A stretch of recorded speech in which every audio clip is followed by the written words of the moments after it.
सर्वोपरि सर्वोच्च है मेरा तो जीवित प्रभु। सर्वोपरि सर्वोच्च है मेरा तो जीवित प्रभु। जो कल था जो आज है सर्वदा रहेगा यीशु। तो आकर स्तुति मिलकर आराधना, उसने ये जीवन सबको दिया। तो आकर स्तुति मिलकर आराधना, उसने ये जीवन सबको दिया। सर्वोपरि सर्वोच्च है, सर्वोपरि सर्वोच्च है, सर्वोपरि सर्वोच्च है।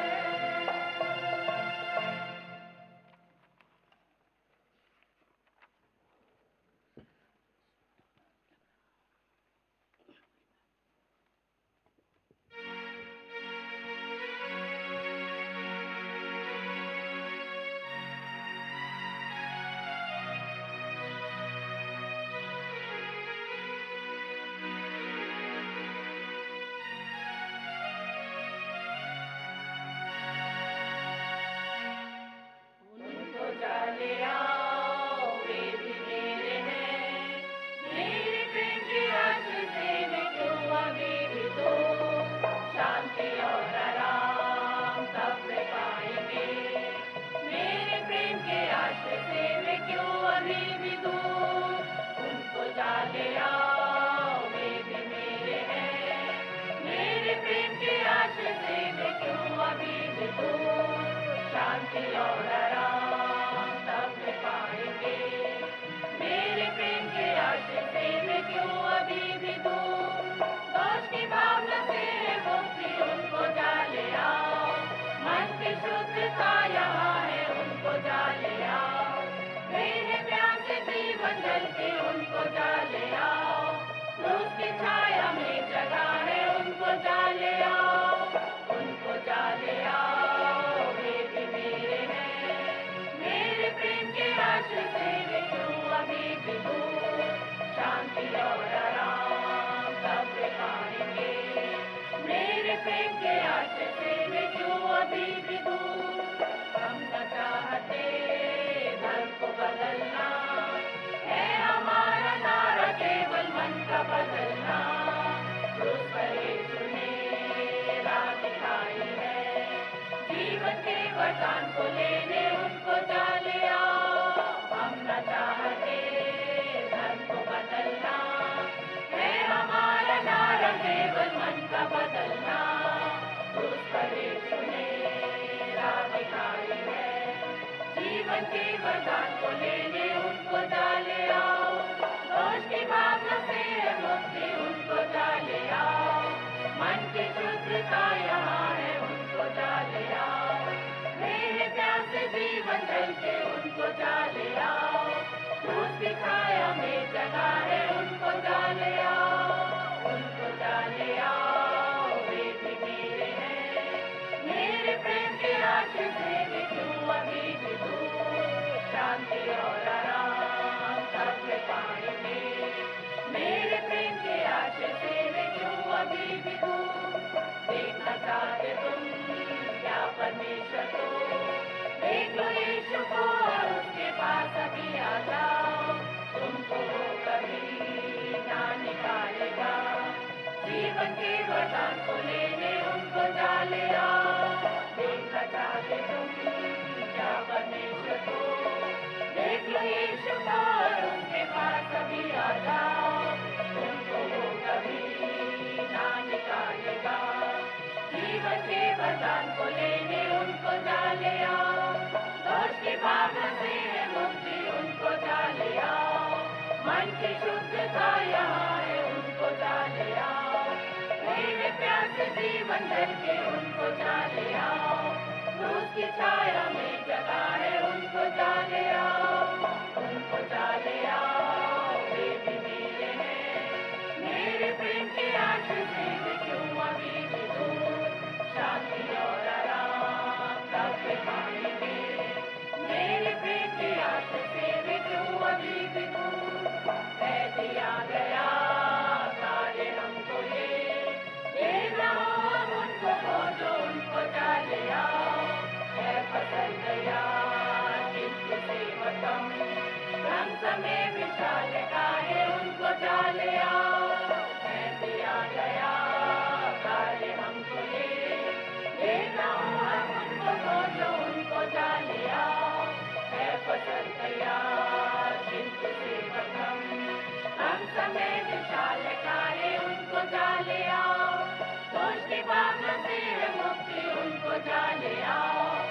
मन की शुद्धता यहाँ है, उनको चाले आओ। मेरे प्यास से जीवन जल के उनको चाले आओ।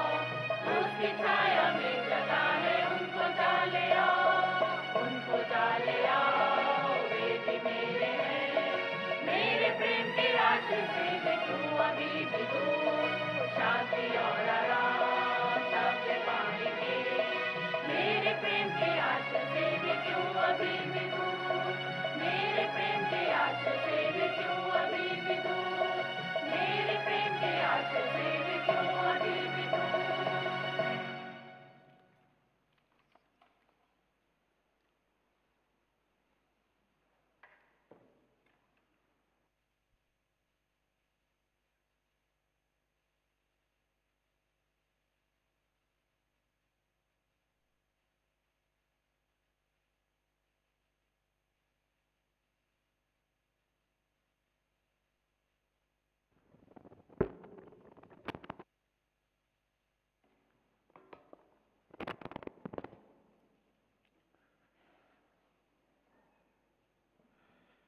Praise the Lord. Hallelujah. Hallelujah. Punjab में हालेलुया थोड़ा फर्क तरीके से बोला जाता है। हालेलुया।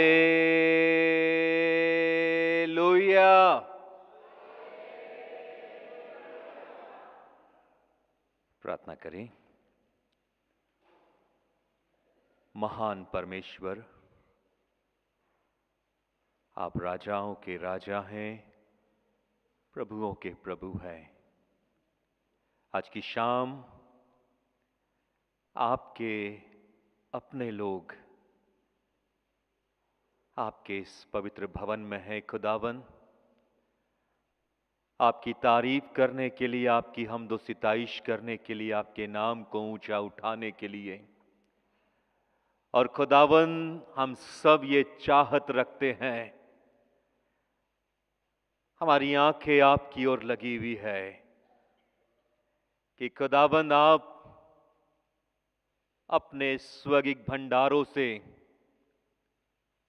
हमें आशीष प्रदान करें। ओ प्रभु, आज की शाम अपने अनुग्रह से, अपने पवित्र आत्मा की सामर्थ्य से एक एक को छू ले प्रभु। आपकी प्रतिज्ञा है कि मैं अंत के दिनों में ऐसा करूंगा कि हर एक मनुष्य के ऊपर अपना पवित्र आत्मा उंडेलूंगा। ओ प्रभु, अपनी सामर्थ, अपनी पवित्र आत्मा की भरपूरी अपने लोगों को प्रदान करें। आज की शाम हमारे लिए आशीषों की शाम हो प्रभु। यहां पर उपस्थित एक एक प्रियजन को अपनी महान आशीष प्रदान करें प्रभु यीशु मसीह के नाम में, आमीन। उत्पत्ति उसका 6वां अध्याय और उसका 22वां पद कुछ इस प्रकार से कहता, मेरे प्रियो, तब इसहाक ने वहां से निकलकर एक और कुआं खुदवाया और उसके लिए उन्होंने झगड़ा ना किया, इसलिए उसने उसका नाम यह कहकर रहोबोत रखा, अब तो यहोवा ने हमारे लिए बहुत स्थान दिया है और हम इस देश में फूले फलेंगे। जब बिशप चैपलिन मुझे लेने आए तो उन्होंने कहा, मैंने पूछा कि how many people will come and attend today, तो उन्होंने कहा बिशप साहब 100 लोग हो जाएंगे। पर यहाँ तो 100 से कई ज्यादा है। Praise God. मैंने कहा एक भी होगा तो हम प्रचार करेंगे और खुदा की संगति करेंगे। So dear brother and sister, first of all I thank God for giving us this opportunity to gather together in this blessed fellowship.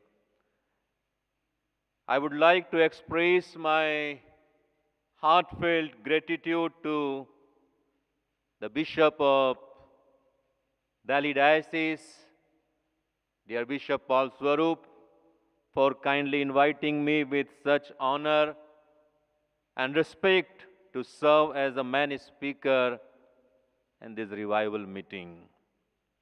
Bishop Saab, I sincerely thank you for your trust, love and gracious invitation. और Delhi diocese के लिए मैं कहूँगा कि bishop साहब के रूप में आपने एक महान विजनरी, प्रखर, प्रकांड, ग्रेट थियोलॉजियन, ग्रेट प्रीचर को पाया है और ये वास्तव में होल दिल्ली डायसिस के लिए हमारे प्रिय बिशप साहब का जीवन, उनका विजन, मिशन और उनकी महान सेवकाई पूरे दिल्ली डायसिस के लिए और पूरे चर्च ऑफ नॉर्थ इंडिया के लिए महान आशीष का कारण है.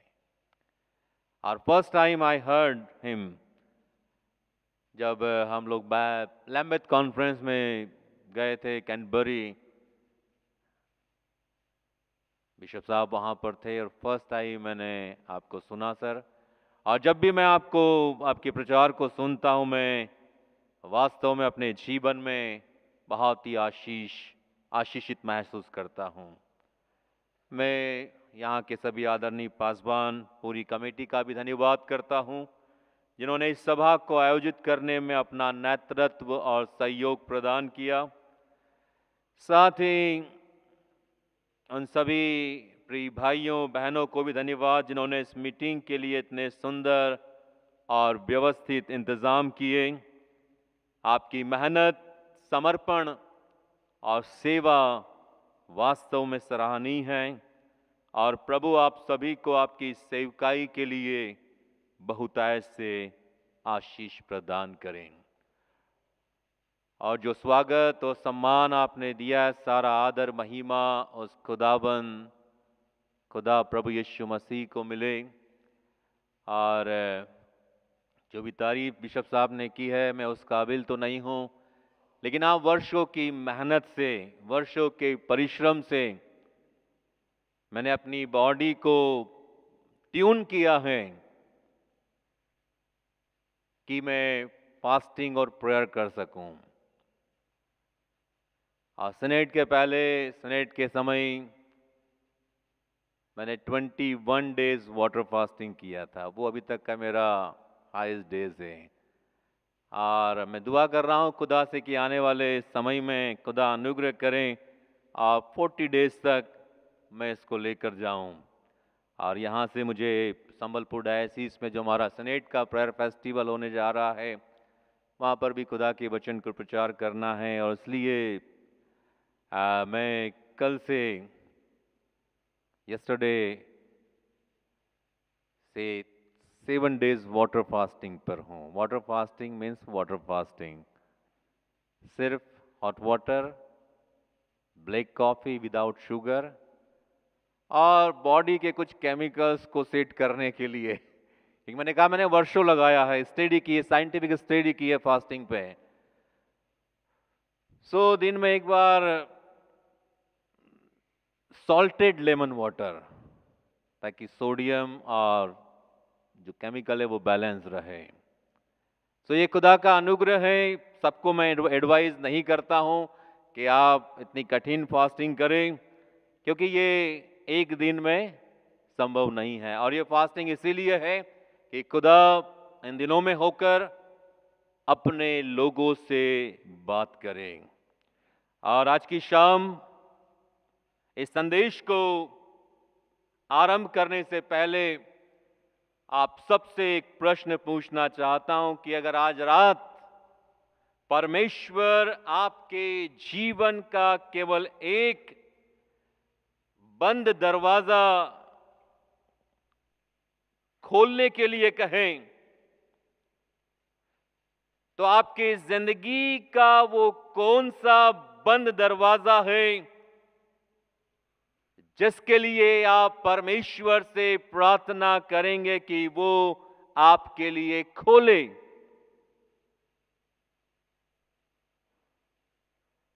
क्योंकि कई बार मेरे प्रियो परमेश्वर हमारे जीवन में वही खोलता है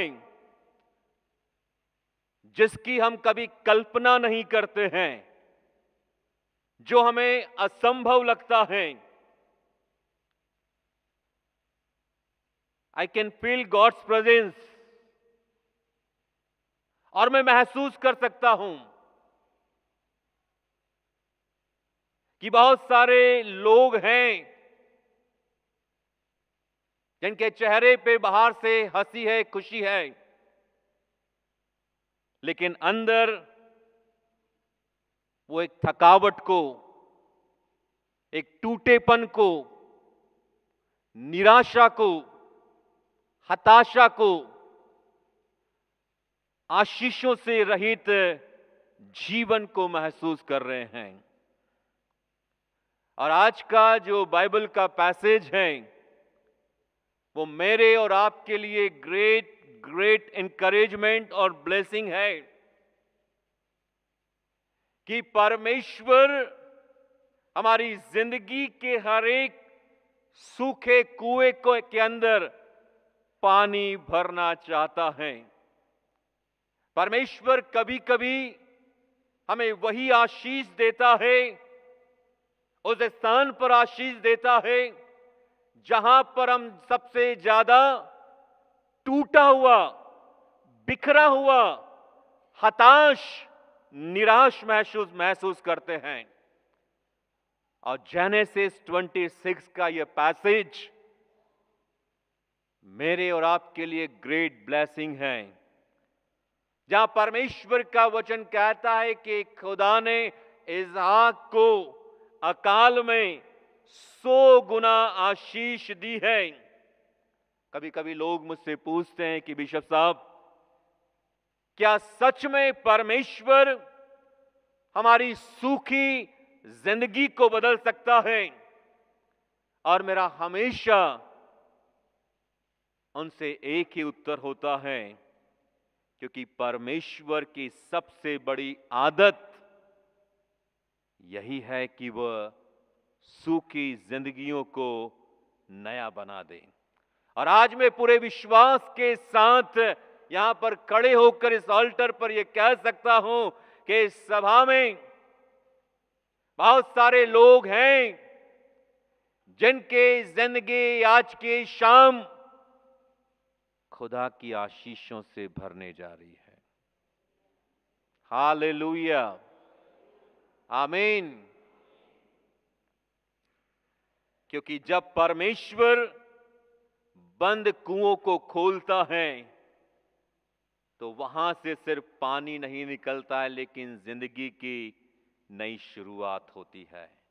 बहुत सारे लोगों के मन में प्रश्न हो सकता है कि क्या परमेश्वर मेरे जीवन के लिए काम करेगा? तो बाइबल का ये पैसेज आपके जिंदगी के लिए आज की शाम ये संदेश लेकर आता है कि हां, इसहाक का परमेश्वर मेरा और आपका परमेश्वर है, और वो आज की शाम मेरे और आपके लिए काम करेगा। 4 मेन पॉइंट हम इस पैसेज में देखेंगे। पहला, biblical geopolitical context of this passage. Second है, God blesses even in famine. Third है, the enemy tries to stop the flow. And fourth है, keep digging until Rehoboth. Bible की इस घटना को समझने के लिए हमें इसहाक के समय की सामाजिक, आर्थिक, भौगोलिक, राजनीतिक और जियोपॉलिटिकल कंडीशंस को देखने की आवश्यकता है। क्योंकि जिस जमाने की बात बाइबल कर रही है मेरे प्रियो, उस समय पानी ही लोगों के लिए जीवन था। और यदि किसी के पास कुआं है और उस कुएं में पानी है तो वो संपत्ति और ताकत का, पावर का प्रतीक था। और यदि आप इस पैसेज के ऐतिहासिकता की तरफ जाएं तो प्रभु यीशु मसीह से तकरीबन 1800 से 1900 साल पहले का समय है। और जैसे बाइबल पैट्रियार्कल एज कहती है, और उस समय मध्य पूर्व के रेगिस्तानी क्षेत्र के जीवन का आधार केवल 3 चीजें थी। पहला था एनिमल, दूसरा था लैंड और तीसरा था वाटर। आज हमारे पास नो डाउट नल है, पाइप लाइन है, टैंकर है, गाड़ियां हैं, कार से आवागमन के साधन हैं, पर उस समय सिर्फ एनिमल्स थे, उस समय सिर्फ लैंड थी, उस समय सिर्फ पानी था, और पानी पूरे परिवार का जीवन था। अर्थात यदि कुआं सूख जाए तो सारे जानवर मर सकते हैं। यदि कुआं सूख जाए तो खेती समाप्त हो सकती है।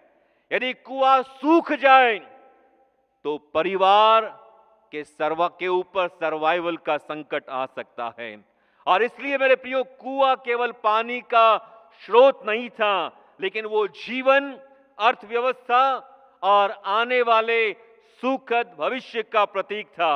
और इसीलिए उत्पत्ति 26:18 में इस बात को बताया गया कि इसहाक ने अपने पिता के पुराने कुओं को फिर से खोदा। और यह पद मुझे बताता और आपको बताता है कि कुआं परिवार की विरासत थे। कुओं को प्रॉपर्टी राइट का चिन्ह माना जाता था, और कुआं खोदने का मतलब था कि इस लैंड के ऊपर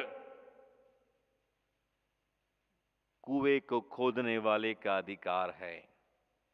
और इसलिए जब पलिश्ती कुओं को भर देते थे मिट्टी से, तो वो केवल कुओं को नहीं भरते थे, वे केवल उस जल को खत्म नहीं करते थे, लेकिन उस कुओं को मिट्टी से भरने का अर्थ है कि वो उनके इतिहास को मिटाना चाहते हैं,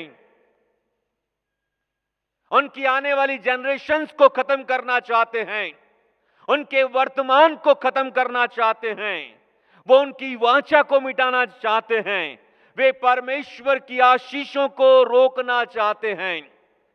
और ये सब कुछ जलनवश था।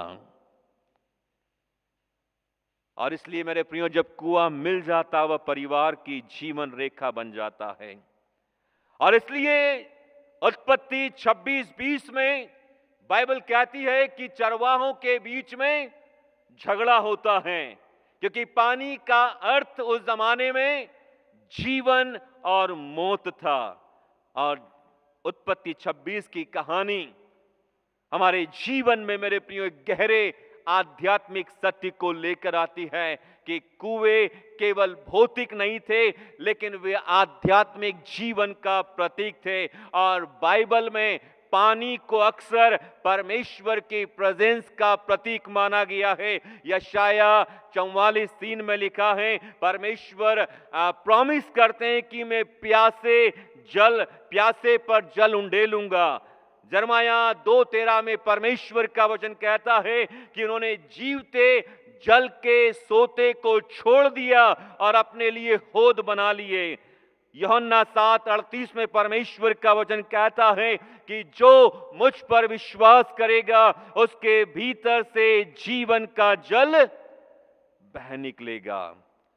और इसलिए मेरे प्रियो, जब पलिश्ती कुओं को भरते हैं तो वो वास्तव में एक स्पिरिचुअल बैटल है, जहां पर वो परमेश्वर के लोगों को खत्म करना चाहते हैं, जहां पर वो उनके इतिहास को मिटा देना चाहते हैं, जहां पर वो उनके मन में परमेश्वर के प्रति संदेह को पैदा करना चाहते हैं कि जिस परमेश्वर पर हम विश्वास करते हैं वो परमेश्वर कहां है, वो परमेश्वर कहां है। कहते हैं एक मिशनरी अफ्रीका के रेगिस्तान में प्रभु के काम के लिए गया, और उसने वहां गांव में पानी नहीं था, लोगों को मीलों चलकर पानी लेकर आना पड़ता था। मिशनरी ने कुछ लोगों को तैयार किया और उन्होंने उस रेगिस्तान के अंदर कुएं को खोदना आरंभ किया। 10 दिन बीत गए, कुछ भी नहीं निकला। 20 दिन बीत गए, कुछ नहीं निकला। 30 और 40 दिन बीत गए, पानी नहीं निकला। लोग मजाक उड़ाने लगे, ठट्टा करने लगे, लेकिन ये मिशनरी निराश नहीं हुआ और उसने कहा, जब तक पानी नहीं निकलेगा मैं खोदता रहूंगा। और 50 दिन के बीतने पर उस गड्ढे से पानी फूट निकला। पूरा गांव जो ठट्टा कर रहा था, मजाक उड़ा रहा था, हंस रहा था, वो घुटनों पर आकर रोने लगा। और एक बुजुर्ग महिला ने कहा, आज हमें केवल पानी नहीं मिला है, आज हमें जीवन मिला है। आज हमें जीवन मिला है। आज की शाम परमेश्वर हमें जीवन देना चाहता है। आज की शाम उस जीवन के जल को देकर खुदा हमारी ख्वाहिशों को पूरा करना चाहता है। हमारा परमेश्वर जिसकी मैं और आप आराधना करते हैं, वो अकाल में भी अपने लोगों को आशीषित करने के लिए तैयार है। God blesses even in famine. उत्पत्ति 26:12 कहता, इसहाक ने उस देश में बोया और उसी वर्ष 100 गुना 100-fold हार्वेस्ट। कौन पागल है जो अकाल के समय, आपने कभी देखा हिंदुस्तान के संदर्भ में, जहां पर लोग किसान की खेती, किसान लोग आश्रित थे बारिश के पानी पर। यदि आप मध्य प्रदेश में जाएं तो वो तब तक बोवनी नहीं करते, फसल नहीं उगाते जब तक कि आसमान से पानी ना गिरे, क्योंकि उनके पास कोई साधन नहीं है, कोई नहर नहीं है, कोई नदी नहीं है, कोई कुआं नहीं है सिंचाई करने के लिए। और इसलिए हिंदुस्तान का किसान बारिश के समय आसमान की ओर ताकता है ताकि बारिश हो जाए समय पर और वो अपनी फसल को बो सके। और कोई भी किसान इस प्रकार की पागलपन की और बेवकूफी की हरकत नहीं करता है कि बारिश नहीं हो रही है और जमीन के अंदर बीज को बो रहा है। लेकिन इसहाक ने वो किया। इसहाक ने वो किया। इसहाक ने उस देश में बोया और उसी वर्ष 100 गुना पाया। क्योंकि अकाल के समय बाइबल कहती है उस पूरे पैसेज में कि उस गरार के अंदर, उस क्षेत्र में बड़ा अकाल हुआ, जहां पर खेती करना लगभग असंभव था। फिर भी परमेश्वर ने उसकी मेहनत को ब्लेस किया और 100-fold हार्वेस्ट दिया। जबकि बारिश होने के बाद भी ये कहा जाता उस स्थान के लिए कि 10 to 20-fold हार्वेस्ट ही होता है नॉर्मल सीजन में, लेकिन यहां पर 100 गुना आशीष। मेरे प्रियो, ये अपने आप में अद्भुत है। यह केवल खेती की सफलता नहीं है, लेकिन यह परमेश्वर का डिवाइन इंटरवेंशन था। ध्यान दीजिए, अकाल था, भूमि सूखी थी, परमेश्वर ने फिर भी आशीष दी। और यह हमें एक गहरा सिद्धांत सिखाता है कि मेरा और आपका परमेश्वर मौसम देखकर, परिस्थितियां देखकर हमें ब्लेस नहीं करता है। दुनिया की परिस्थितियां, दुनिया का वेदर, दुनिया का मौसम कैसा भी क्यों ना हो, परमेश्वर अपने लोगों को ब्लेस करता है। अभी कल ही मैं एक न्यूज देख रहा था, जब दुबई के ऊपर अटैक हुए। कई बार लोग कहते हैं कि युद्ध के समय, एक्सपर्ट्स कहते हैं युद्ध के समय करेंसी काम नहीं आएगी, सोना और चांदी ले लो। लेकिन जब दुबई के ऊपर अटैक हुआ, दुबई के अंदर गोल्ड की प्राइस डाउन हुई। क्यों डाउन हुई? क्योंकि गोल्ड को उस युद्ध के समय बाहर नहीं ले जाया जा सकता है। कहने का अर्थ मेरे प्रियो यह है कि हमारे अपने सांसारिक प्रयास, हमारा परिश्रम, हमारी मेहनत और जो कुछ हमारे पास है, जिसके ऊपर कई बार हम विश्वास करते हैं कि ये चीजें मुझे बचा लेगी, बाइबल कहती है कि वो निरर्थक है। लेकिन जो परमेश्वर के लोग होते हैं, बाइबल कहती है कि परमेश्वर परिस्थितियां और मौसम देखकर आशीष नहीं देता है। दुनिया में सब कुछ खत्म हो सकता है, लेकिन फिर भी परमेश्वर अपने लोगों को नई शुरुआत देता है। और इसलिए उत्पत्ति 26:13 में कहा कि इसहाक बढ़ता गया और बहुत धनवान हो गया, बहुत धनवान हो गया अकाल में। और इसीलिए जब वहां के दूसरे लोगों ने, जो परमेश्वर के ऊपर विश्वास नहीं करते थे, उन फलिस्तियों ने जब देखा कि इस अकाल में भी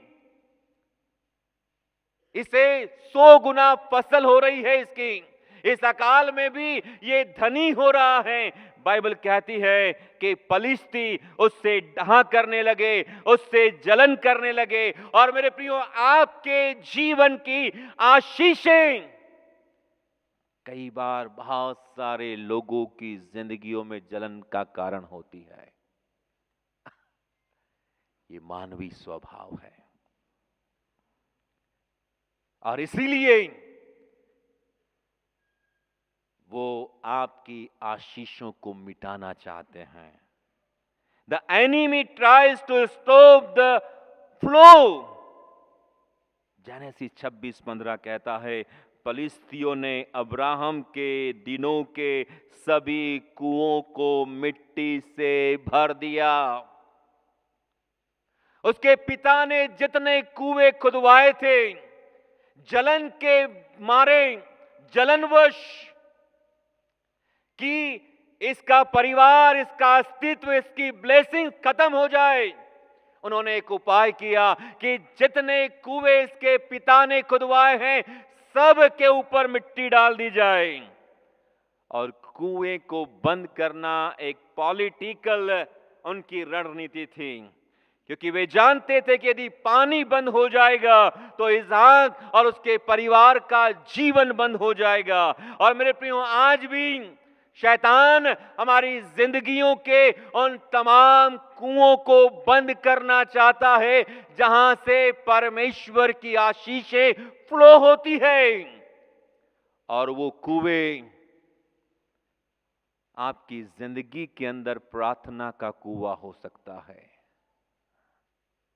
वो आपको इतना बिजी कर देगा कि आप प्रार्थना ना कर पाए।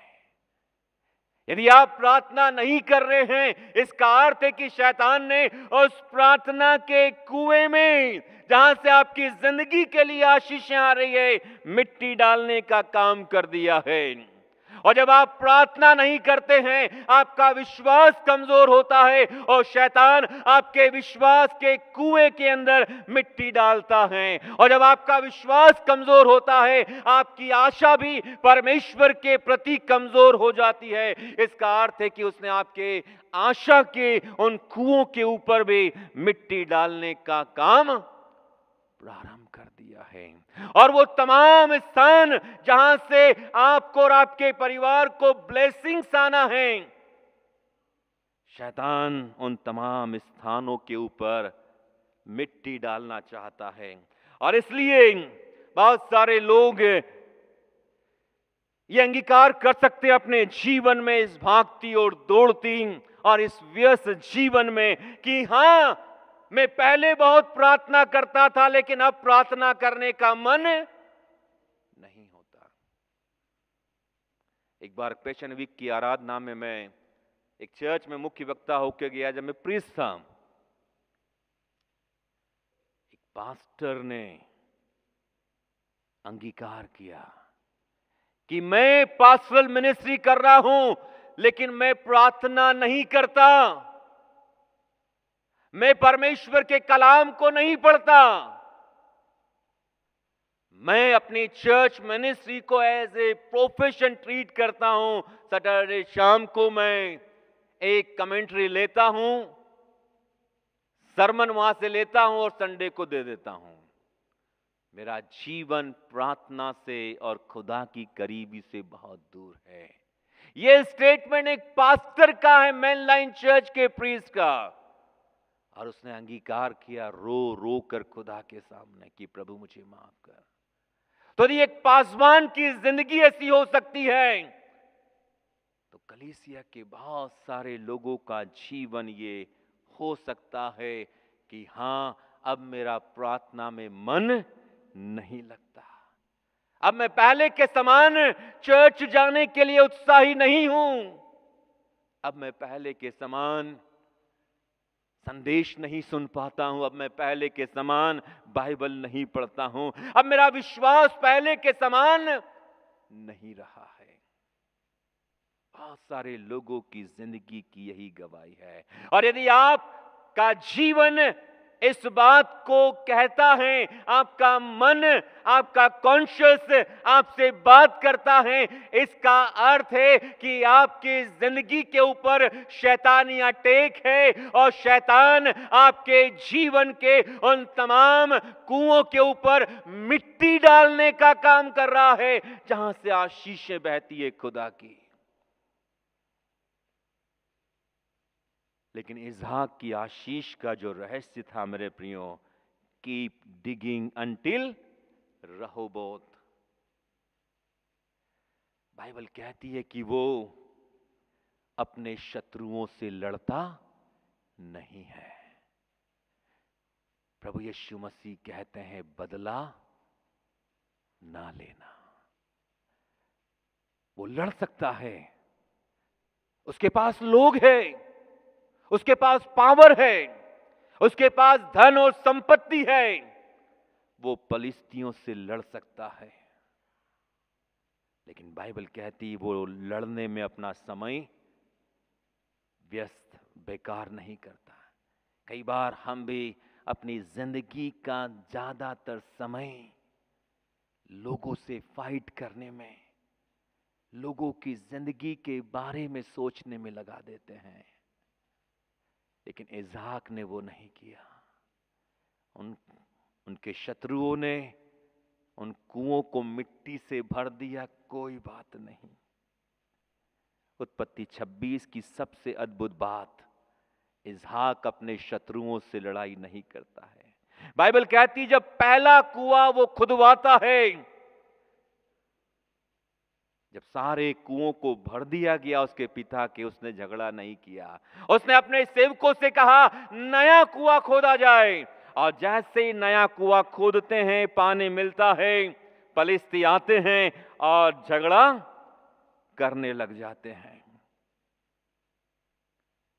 इसहाक कहता है छोड़ दो इसको, दूसरा कुआं खोदो। वो आगे बढ़ता है, दूसरा कुआं खुदवाया जाता है, उसमें से पानी निकलता है। फलिस्ती फिर विवाद करते हैं, वो फिर आगे बढ़ जाता है। बाइबल कहती है उत्पत्ति 26-22 में कि वह तीसरे कुएं को खुदवाता है और वो कहता है अब यहोवा ने हमें स्थान दिया है। उस कुएं का वो नाम रहोबोत रखता है, अर्थात परमेश्वर ने हमें विस्तार दिया है। और मेरे प्रियो ये पद मुझे और आपको सिखाता है कि हर एक विवाद के बाद एक विस्तार आता है, हर एक विरोध के बाद एक अवसर आता है। यदि हम लोगों से उलझना बंद कर दें, लोगों से कंपेयर करना बंद कर दें, लोगों से दूर हो जाएं, हर विवाद के बाद एक विस्तार, हर विरोध के बाद एक अवसर। आज मुझे लगता है कि शायद कोई है जिसने यहां पर बहुत कोशिश की लेकिन उसे सफलता नहीं मिली। आपने बहुत कोशिश की लेकिन फिर भी आप असफल हुए। आपने बहुत कोशिश की लेकिन फिर भी आपके परिवार में निराशा है, हताशा है, बीमारी है, तकलीफें हैं। यहां वहां भटक रहे हैं, खोद रहे हैं, लेकिन खुदा की ब्लेसिंग्स का वो वाटर, वो डिवाइन वाटर जो वास्तव में खुदा की आशीष है, वो आपको नहीं मिल रहा है। लेकिन मेरे प्रियो, मैं आपको बताना चाहता हूं, यह घटना जो इसहाक के जीवन के बारे, मुझे बहुत पसंद है ये घटना, जो इसहाक की जिंदगी में घटी। ये घटना मुझे और आपको सिखाती है कि असफलता हमारी जिंदगी का अंतिम अध्याय नहीं है। असफलता हमारी जिंदगी का लास्ट चैप्टर नहीं है, दी एंड नहीं है। कभी कभी परमेश्वर हमें एक कुएं से दूसरे स्थान तक लेकर जाता है ताकि हम परमेश्वर की उस डिवाइन आशीष तक, जो रहबोत के रूप में है, जहां पर पानी की भरपूरी है, जहां पर आगे बढ़ने से बैशर्बा आता है, जहां पर परमेश्वर स्वयं दर्शन देता है और बात करता है।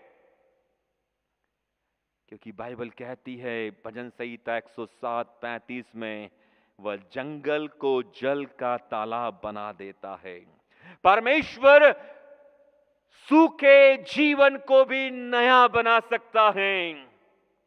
कई रिवाइवल मीटिंग्स में लोग केवल आध्यात्मिक लाभ नहीं, लेकिन शारीरिक चंगाई और जीवन की बहुमूल्य आशीषों को अपने जीवन में पाते हैं, क्योंकि परमेश्वर केवल हमारे आत्मा को टच नहीं करता, लेकिन हमारे संपूर्ण व्यक्तित्व को परिवर्तित कर देता है।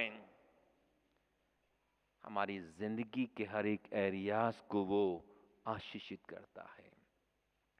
सिर्फ आध्यात्मिक छुटकारे तक खुदा की बात नहीं है। सिर्फ परमेश्वर का वचन आध्यात्मिक छुटकारे की बात नहीं करता है, वो हमारे जिंदगी के हर एक क्षेत्र के छुटकारे की बात करता है। बाइबल कहती है इसहाक ने 3 कुएं खुदवाए। पहले का नाम ऐसे रखा जिसका अर्थ था झगड़ा, दूसरे का नाम सिटना रखा जिसका अर्थ था विरोध, और तीसरे का नाम उसने रहबोत रखा जिसका अर्थ था विस्तार। क्योंकि खुदा का जन होने के कारण उसने अपने पिता के जीवन को देखा था, इब्राहिम के जीवन को देखा था। उसने ये रहस्य सीखा था कि उसे लड़ना नहीं है लेकिन आगे बढ़ जाना है।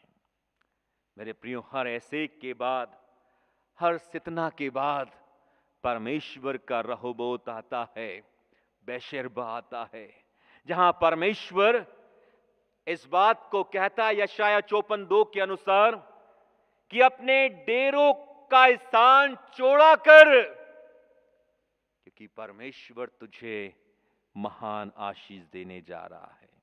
इफिसियों 3:20 में परमेश्वर का वचन कहता है, वो हमारी सोच और प्रार्थना से भी बढ़कर करने में सामर्थी है। इसका अर्थ है परमेश्वर का भविष्य हमारे वर्तमान दर्द से, पीड़ा से, तकलीफ से, समस्याओं से, बीमारियों से, निराशाओं से, टूट फूट से बड़ा है। और इसीलिए भजनकार कहता है, टूटा और पश्चातापी मन परमेश्वर तुच्छ नहीं जानता। मेरे प्रियो, आज की शाम यदि हम अपने जीवन के सूखे कुओं को फिर से खोदने का साहस करें, तो यकीन मानिए उन कुओं में परमेश्वर पानी जरूर भेजेगा। क्योंकि आज परमेश्वर अपने लोगों से कह रहा है, तुम्हारा कुआं सूख नहीं गया है, शैतान ने उसको केवल मिट्टी से भर दिया है। अगर तुम फिर से खोदोगे, खुदा का महान अनुग्रह प्रकट होगा और उन कुओं से फिर से आशीषों के सोते बह निकलेंगे। क्योंकि यूहन्ना 7:38 में प्रभु का वचन कहता है, जो मुझ पर विश्वास करेगा उसके भीतर से जीवन का जल बहेगा। जो मुझ पर विश्वास करेगा उसकी जिंदगी से जीवन का जल बहेगा। आज यदि कोई व्यक्ति महसूस करता है कि उसका जीवन सूख गया है, तो मेरे प्रियो, ये संदेश आज की शाम आपके लिए है। जब तक आप खोदते रहेंगे, परमेश्वर पानी भेजता रहेगा। आज आपका सूखा हो सकता है, लेकिन आपका आने वाला कल खुदा सूखेपन में नहीं रहने देगा। क्योंकि याद रखिए, हर बंद और सूखे कुएं के नीचे खुदा की आशीषों का जल बह रहा है। आइए अपनी आंखों को बंद करें। भूल जाएं कि आपके पास में कौन बैठा है। सिर्फ अपनी निगाहों को अपने खुदाबंद खुदा की ओर लगाएं, जो आपसे बेपनाह मोहब्बत करता है। मेरे प्रिय, यदि आपका जीवन सूख गया है, यदि आपकी आत्मा थक गई है, यदि आपका विश्वास टूट गया है, यकीन मानिए, आज परमेश्वर आपके जीवन के बंद कुओं को फिर से खोल रहा है। आपके जीवन के जिस कुएं को शैतान ने भर दिया है, परमेश्वर उससे आज खोल रहा है। आपके जीवन में जहां निराशा थी, वहां आशा का सोता फूटेगा। जहां आपकी आंखों में आंसू है, खुदा आपको गवाही देगा। आपके सपनों के ऊपर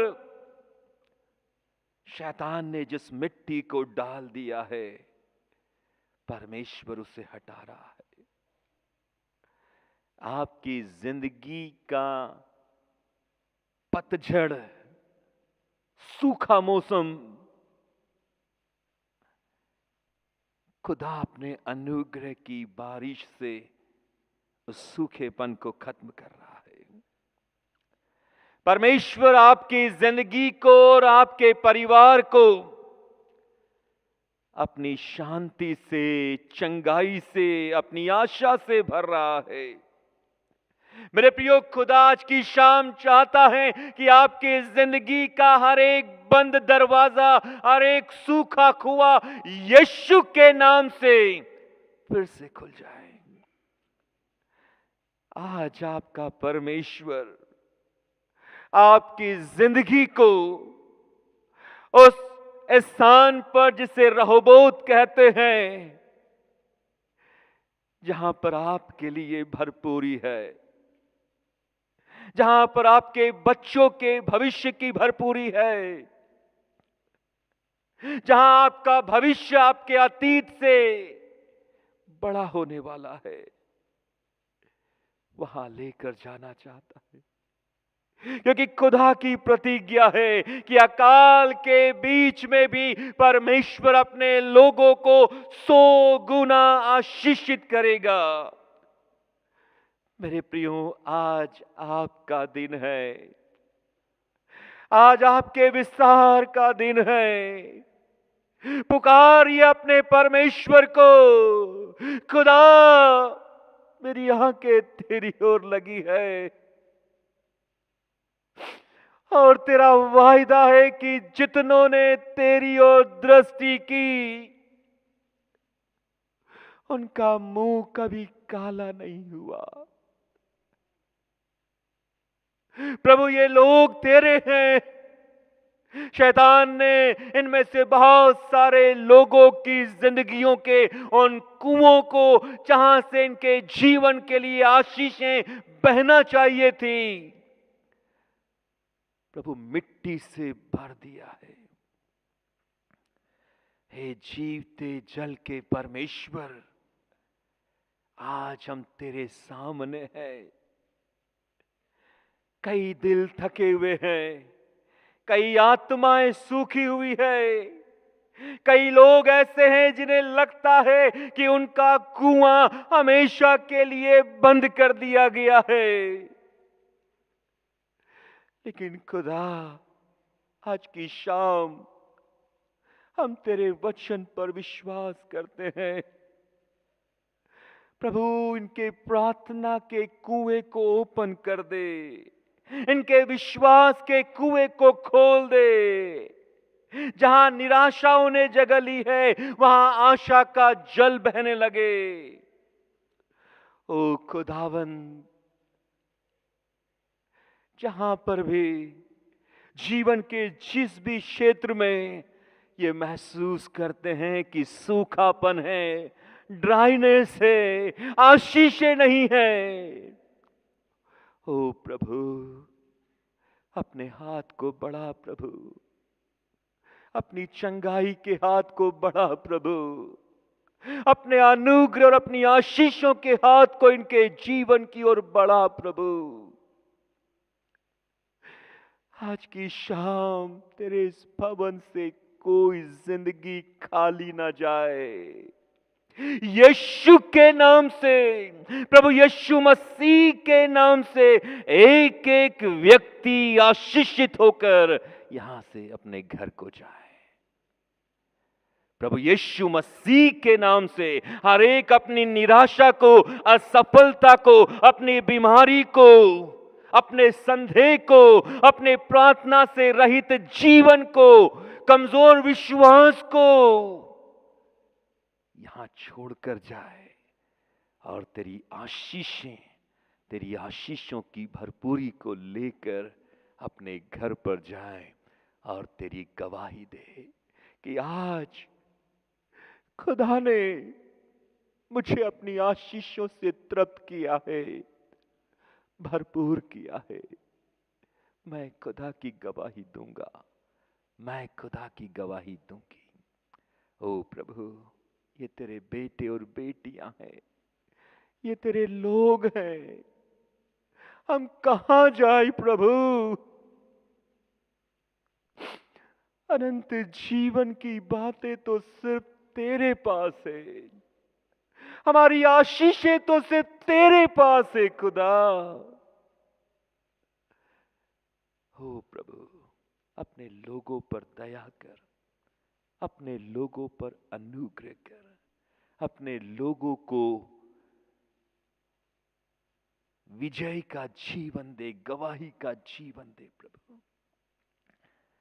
खुदावन, हम प्रार्थना करते हैं अपने प्रिय बिशप साहब के लिए, उनके जीवन के लिए, बुलाहट के लिए, उस महान सेवा के लिए जिसके लिए आपने उन्हें बुलाया है। प्रभु, उनका जीवन, उनकी बुलाहट, उनकी सेवकाई ना सिर्फ दिल्ली डायसिस के लिए, लेकिन पूरे चर्च ऑफ नॉर्थ इंडिया के लिए और यूनिवर्सल चर्च के लिए महान आशीष का कारण हो। प्रभु, आप उनकी फैमिली को ब्लेस करें, मैडम को, बेटे को, तमाम प्रियों को ब्लेस करें, तमाम पासवानों को, उनके परिवारों को ब्लेस करें, इस कलीसिया को, यहाँ की कमेटी को ब्लेस करें। सारी बातों में आपको आदर, महिमा और गौरव देते हैं और धन्यवाद के साथ इस प्रार्थना को अपने उद्धारकर्ता प्रभु यीशु मसीह के नाम से मांगते हैं। आमीन, आमीन। प्रभु आपको आशीष दे।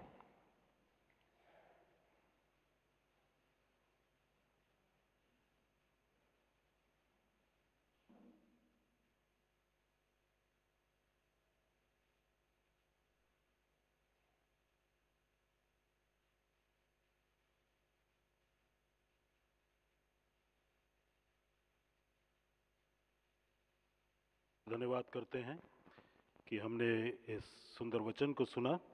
अब समय होगा कि हम परमेश्वर की उपस्थिति में अपनी भेंटों को लाएं। हम सब खड़े हो जाएं। ऑफरट्री हिम होगा और हम इस गीत के दौरान अपनी भेंटों को परमेश्वर की उपस्थिति में लाएं।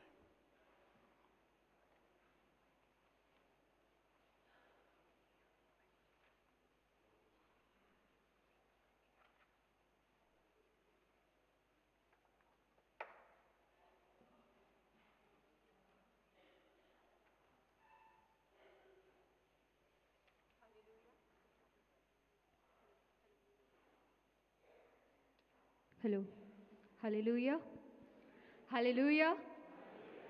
परमेश्वर के मधुर नाम में सेंट पॉल चर्च की कलीसिया की ओर से आप सभी को जय मसीह की।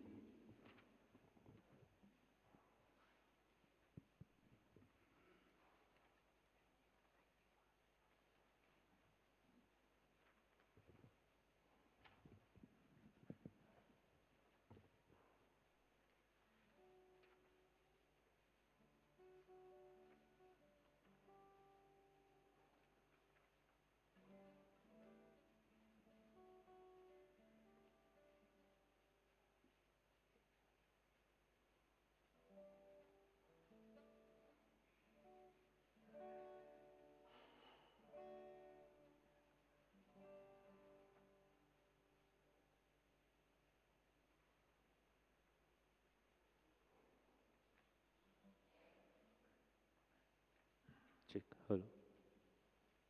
Hello. Mic check.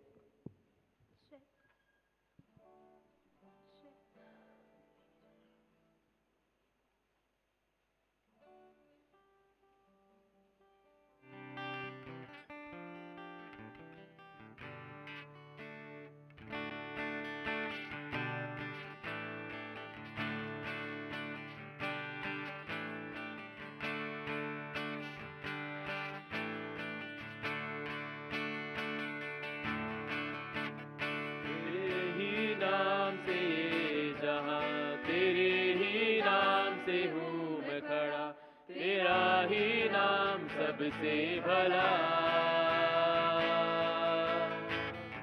तेरा ही नाम मैंने चाहा, तेरा ही नाम मैंने पाया, तेरे ही नाम में है शिफा,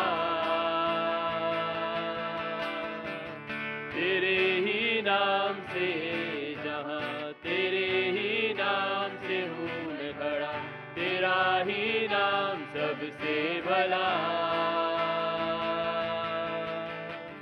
तेरा ही नाम मैंने पाया, तेरा ही नाम मैंने पाया, तेरे ही नाम में है शिफा।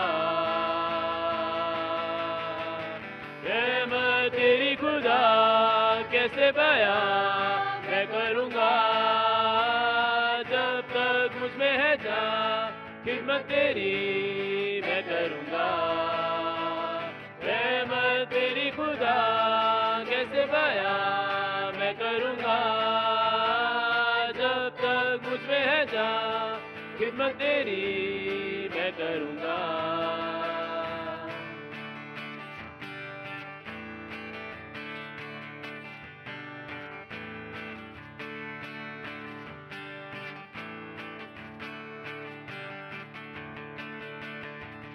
लफ्ज़ों से कैसे हो बयां कितना अनोखा तेरा प्यार, कुर्बानी तेरी है ये खास,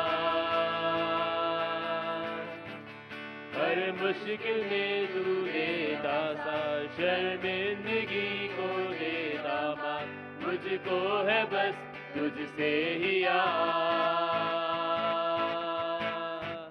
लफ्ज़ों से कैसे हो बयां कितना अनोखा तेरा प्यार, कुर्बानी तेरी है ये खास, हर मुश्किल में तू देता सा, शर्मिंदगी को देता मान, मुझको है बस तुझसे ही यार।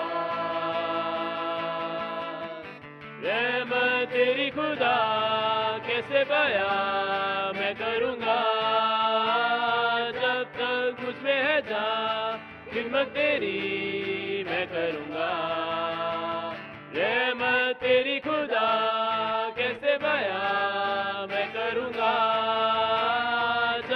तक मुझ में है जान, खिदमत तेरी मैं करूँगा।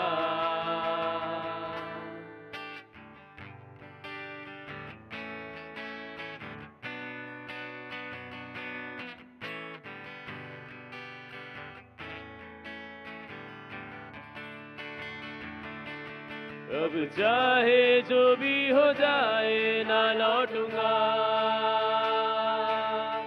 बख्शी है ये जिंदगी जो तूने खुदा,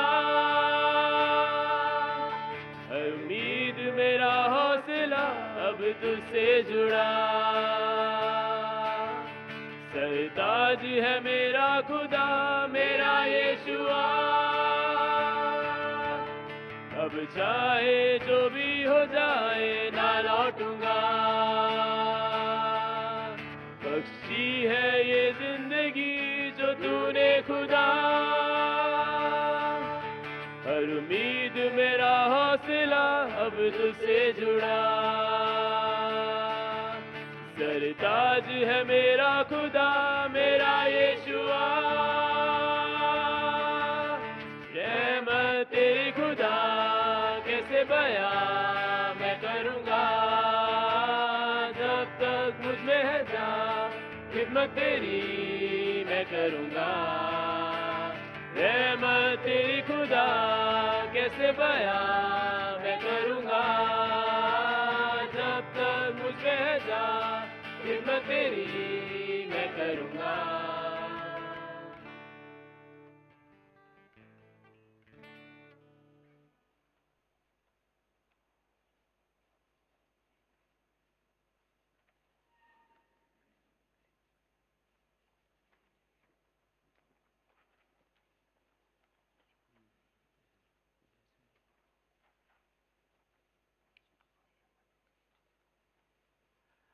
आइए हम इस हदिये के लिए खुदावंद से प्रार्थना करें। हमारे प्यारे परमेश्वर, प्रभुओं के प्रभु, राजाओं के राजा, शांति के राजकुमार, शुक्र करते हैं प्रभु आज के सुंदर वचनों के लिए जो आपने हम सबसे बातें की। धन्यवाद देते हैं प्रभु आज अपने इस एफर्ट के लिए, इस प्रोग्राम के लिए। प्यारे परमेश्वर, इस नजराने के लिए हम धन्यवाद देते हैं और उन सब भाई बहनों के लिए प्रार्थना करते हैं जो अपनी मुट्ठियों को खोला है, जो स्नेह से दिया है। प्रभु जी उनके हर एक श्रम पर, परिश्रम पर, उनके बिजनेस व्यवसाय पर आपकी आशीषों की हाथ हो। आपका वचन कहता है यहोवा परमेश्वर हर से देने वालों से बेहद मोहब्बत करता है। प्रभु जी हमारे एक लोग हैं जिन्हें जो दिया है प्रभु, हम जानते हैं कि आप हर एक से मोहब्बत करते हैं। इस नजराने को कबूल फरमाएं और ये नजराना आपकी नेक और जलाली काम के लिए खर्च किए जाए। धन्यवाद देते हैं प्यारे परमेश्वर आपकी हर एक भलाई के लिए, हर एक मेहरबानी के लिए, हर एक इस सुंदर जिंदगी के लिए। प्रभु जी इस शाम के लिए धन्यवाद देते हैं प्रभु। सारा आदर महिमा हम आपको देते हैं। खुदा यीशु मसीह के पवित्र और जलाली नाम से मांग लेते हैं, आमीन आमीन आमीन।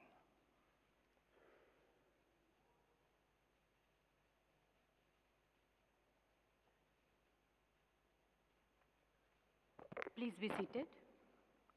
आप सभी को जय मसीह की। We shall now have some announcements. Please note that the convention time for tomorrow and day after tomorrow is 6 p.m. Kindly be on time, especially the choir members. Also invite others to join and be part of this spiritual convention. And please note that dinner shall be served every evening. और इससे पहले कि हम आशीष वचन को ग्रहण करें, आइए हम प्रार्थना करें। सामर्थ्य दयालु प्रेमी पिता परमेश्वर, बड़ी नम्रता और दीनता से आपके नज़दीक आते हैं। आज के इस दिन के लिए, इस सभा के लिए धन्यवाद करते हैं। आपकी इस उपस्थिति जो हमारे बीच में है पिता परमेश्वर, उसके लिए धन्यवाद करते हैं। हम हमारे जो प्रचारक हैं बिशप मनोज चारण, उनके लिए भी धन्यवाद करते हैं। पिता परमेश्वर जो सामर्थ से उन्होंने पिता जो वचन को बांटा है हमारे बीच में होने दे कि हम उस वचन को अपने जीवन में ग्रहण करने वाले हो सकें और जो वचन का बीज हमारे जीवनों में बोया गया है वो बहुतायत से हमारे जीवनों में फलवंत लाए। पिता परमेश्वर, हम प्रार्थना और विनती करते हैं आने वाले 2 दिनों के लिए भी जब कन्वेंशन होती है। पिता परमेश्वर, प्रार्थना और विनती करते हैं कि बहुतायत से लोग आशीष को ग्रहण करने वाले हो सके, आपके वचन को ग्रहण करें। पिता, हम में से हर एक के सर जो झुके हुए हैं पिता परमेश्वर, अपने जीवनों को पिता परमेश्वर आपके सामर्थ्य हाथों में देते हैं और आज की सभा के लिए प्रार्थना करते हैं पिता परमेश्वर। जब हम यहाँ से रुखसत होते हैं भोजन के लिए पिता, तो उस भोजन के लिए भी प्रार्थना और विनती करते हैं कि जिस भंडार से आया, जिन हाथों ने उसे बनाया पिता परमेश्वर, उस पर अपनी आशीष दीजिए और होने दीजिए पिता कि जब उस भोजन को खाएं, जो बल को प्राप्त करे, उसे आपके नाम और आपकी महिमा के लिए इस्तेमाल करने वाले हो सकें। एक बार फिर से सारा आदर, सारी महिमा, सारा जलाल आपको देते हैं और इस छोटी सी विनती को मांगते हैं हमारे प्यारे बेटे यीशु मसीह के नाम में, आमीन। ऐ हमारे बाप, तू जो आसमान में है, तेरा नाम पाक माना जाए, तेरी बादशाहत आए, तेरी मर्ज़ी जैसे आसमान में पूरी होती है वैसे ज़मीन पर भी हो। हमारे रोज़ की रोटी आज हमें दे और जैसे हमने अपने कसूरों को माफ़ किया, तू भी हमारे कसूरों को माफ़ कर।